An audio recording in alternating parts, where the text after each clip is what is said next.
Why you may get the opposite of what you pray for. Emily was a celebrated French psychologist whose lectures gained him many admirers and followers in the United States. One of his important insight was this: when your desires and imaginations are in conflict, your imagination invariably gains the day. He referred to this as the law of reverse effort. Suppose you were asked to walk along a narrow plank that was resting on the floor, you would do it easily, without question. But now suppose the same plank were 20 feet up, stretching between two walls. Would you walk it? Could you?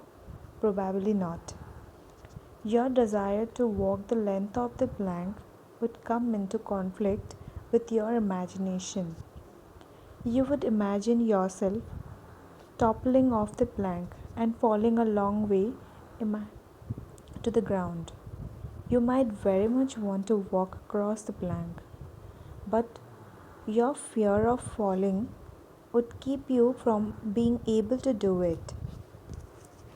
The more effort you put into conquering your imagination or suppressing it, the greater strength is given to the dominant idea of falling. The thought, I will use my willpower to overcome my failure, reinforce the thought of failure. Mental effort often leads to self defeat, creating the opposite of what is desired. To focus on the need to exert willpower is to emphasize the condition of powerlessness. It is like deciding that you will do all you can not to think of a green hippopotamus.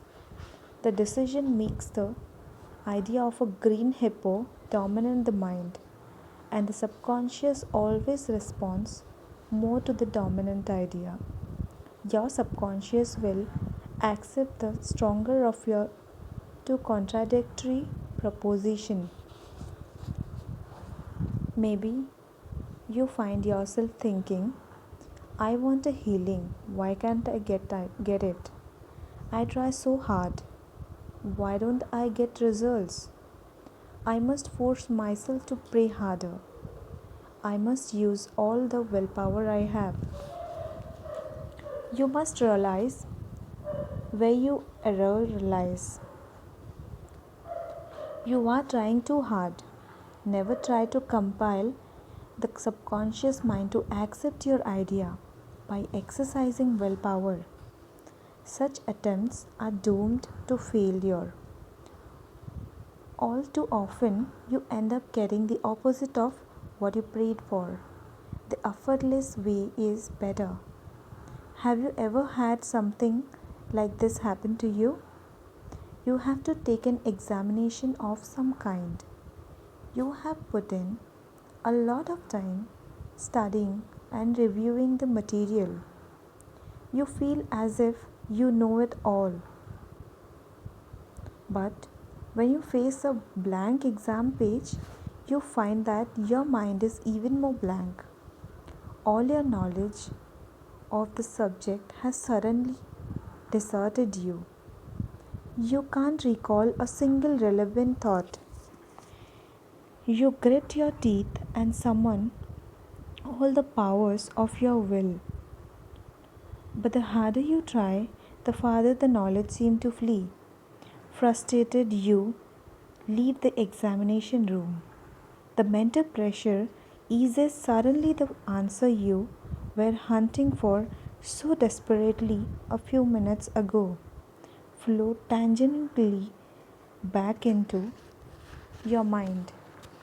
You told yourself you knew the material, and sure enough, you did, but not when you needed to. The mistake you made was to try to force yourself to remember. By the law of reversed effort, this led not to success but to failure. What you got was the opposite of what you asked or prayed for.